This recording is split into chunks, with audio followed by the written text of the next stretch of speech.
Good afternoon.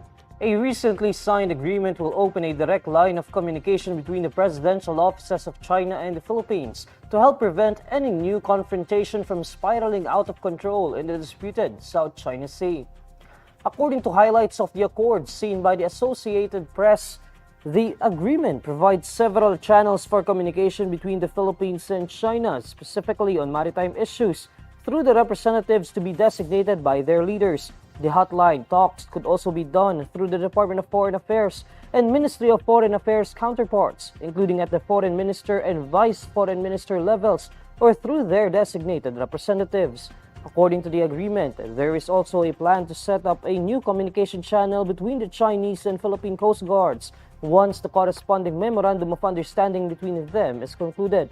In 2023, President Bongbong Marcos and Chinese President Xi Jinping announced a direct communication mechanism between their foreign offices to prevent miscommunication and miscalculation in the event of any maritime incident. The two countries convened on July 2 for the bilateral consultation mechanism on the South China Sea following a violent encounter between the Chinese Coast Guard and Philippine Navy in Ayungin Shoal on June 17. During the talks, both countries affirmed their commitment to de-escalate tensions in the disputed waters. Top defense and security officials of the Philippines and the United States meet to discuss the enhanced defense cooperation agreement between the two nations, as well as maritime domain awareness. According to a readout, Security Advisor Eduardo Año, Defense Secretary Gibot Teodoro, and Armed Forces of the Philippines Chief General Romeo Bronner Jr. met with U.S. Chairman of the Joint Chiefs of Staff General Charles Brown. The leaders discussed utilization of Edca agreed locations and the importance of maritime domain awareness to counter illegal and coercive activities. They also discussed the regional security environment, including recent events in the vicinity of Ayungin Shoal and the importance of maintaining a free and open Indo-Pacific. In separate statement, the U.S. Department of Defense says Brown also visited a U.S. rotational access site designated as part of the Edca.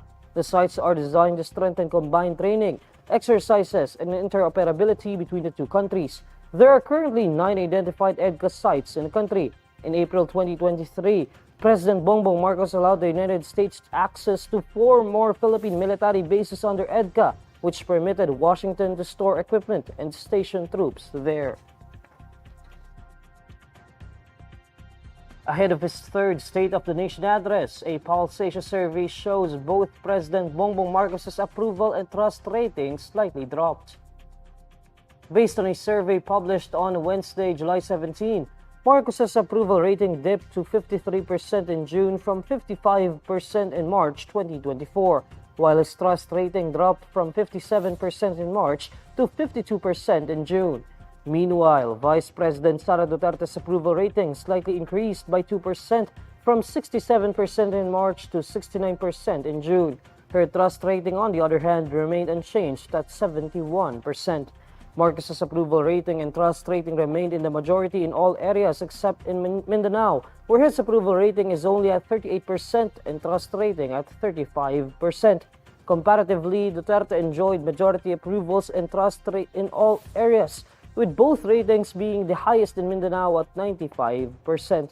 However, Pulse Asia notes that the figures show that appreciation continues to be prevailing sentiment among the two highest elected officials. The survey was conducted from June 17 to 24, 2024, using face-to-face interviews among 2,400 adult respondents. These are the stories you need to know today. I'm Neil Mercado. Follow INQUIRER.net on Facebook, X, YouTube, TikTok, Instagram, and Reddit. For more stories, visit INQUIRER.net. Good afternoon.